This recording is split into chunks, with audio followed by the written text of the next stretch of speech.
ভক্ত নিন্দা করা অপরাধ করবেন না। আমাদের বিভিন্ন পাপ ও অপরাধের কারণে সাধন ভক্তি করতে রুচি ও আকর্ষণ চলে যায়, আগ্রহ কমে যায়। তখন ধর্ম কর্মে সুখ ও আনন্দ থাকে না, জীবনটা নীরস হয়ে যায়। প্রত্যেক ভক্তের স্বরূপ লক্ষণ হচ্ছে পূর্ণভাবে কৃষ্ণের শরণাগতির চেষ্টা করা। এই চেষ্টা কম বেশি মাত্রায় ভক্তের মধ্যে প্রকাশিত, যেমন সহিষ্ণুতা, ক্ষমাশীলতা, করুণা, বিনয়, দয়া ইত্যাদি গুণাবলী বিভিন্ন ভক্তে বিভিন্ন পরিমাণে থাকে। তাই কোনো ভক্তকে কখনোই এইগুলি বিচার করে সমালোচনা করা উচিত নয়। যেমন ভক্তের সামাজিক অবস্থা বা নিম্ন জাতি, কুল হতে পারেন, ভক্তের অতীতের অর্থাৎ ভক্ত হবার পূর্বেকার পাপ থাকতেই পারে, ভক্তের অনিচ্ছাকৃত পাপ বা আকস্মিক পতনও হতে পারে।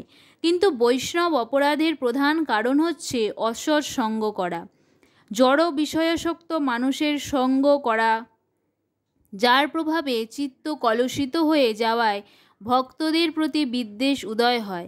তখন ভক্তদের জড়বুদ্ধিতে বিচার করাও তাদের ত্রুটি বিচ্যুতি অন্বেষণ করার প্রবণতা জন্মায়। হরিনাম জপে ত্রুটিশূন্যতা সার্থকতা অর্জনের জন্য নিষ্ঠাবান ভক্তের উচিত সকল ধরনের অসৎসঙ্গ বিষয়সঙ্গ পরিহার করে সাধুসঙ্গ করা।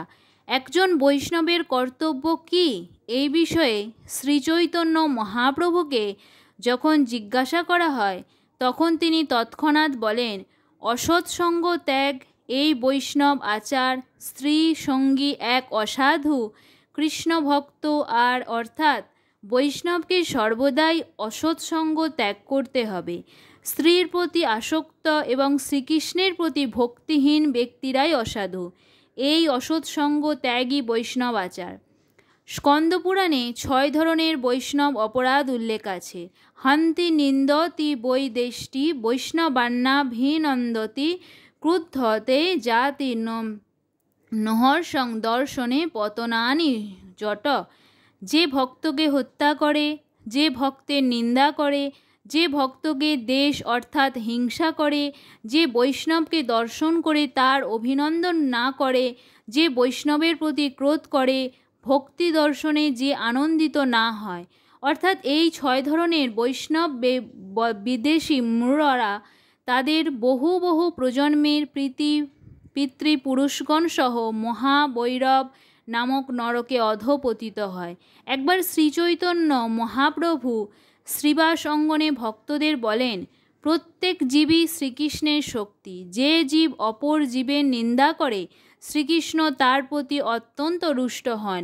যদি কোনো ব্যক্তি নিষ্ঠা সহকারে চতুর্বেদ অধ্যয়ন করে কিন্তু সেই সাথে অন্যের নিন্দা করে, সে নরকে অধঃপতিত হয়ে জন্ম জন্ম কষ্ট পেতে থাকে। ভক্ত নিন্দা রূপ অপরাধ সর্ববুদ্ধি হরণ করে এবং অন্তর দুঃখ দুর্দশায় পূর্ণ করে। শ্রীকৃষ্ণ প্রত্যেককে উদ্ধার করেন, কিন্তু বৈষ্ণব নিন্দুক পাতকীদের কখনোই নয়। শ্রীচৈতন্য মহাপ্রভু আরও বলেছেন, অসংখ্য ব্রহ্মাণ্ডের সকল জীব আমার নিত্য সেবক।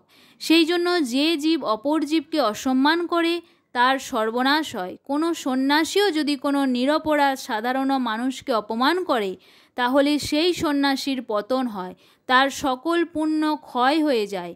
স্বর্ণবর্ণ বাহু দুটি উত্তোলন করে মহা তেজময় বপু শ্রীচৈতন্য মহাপ্রভু সর্বজগৎবাসীর নিকট ঘোষণা করেন, অন্যের নিন্দা পরিত্যাগ করে প্রত্যেকে কীর্তন করো, হরে কৃষ্ণ কৃষ্ণ কৃষ্ণ হরে হরে, হরে রাম রাম রাম হরে হরে।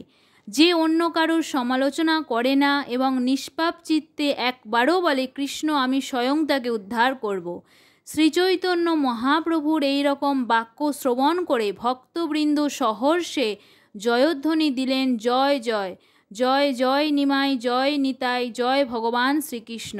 কৃষ্ণের চরণ ছাড়ি যে যায় অন্য স্থানে, বৃথা জনম যায় তার অসত্য বচনে। হরে কৃষ্ণ।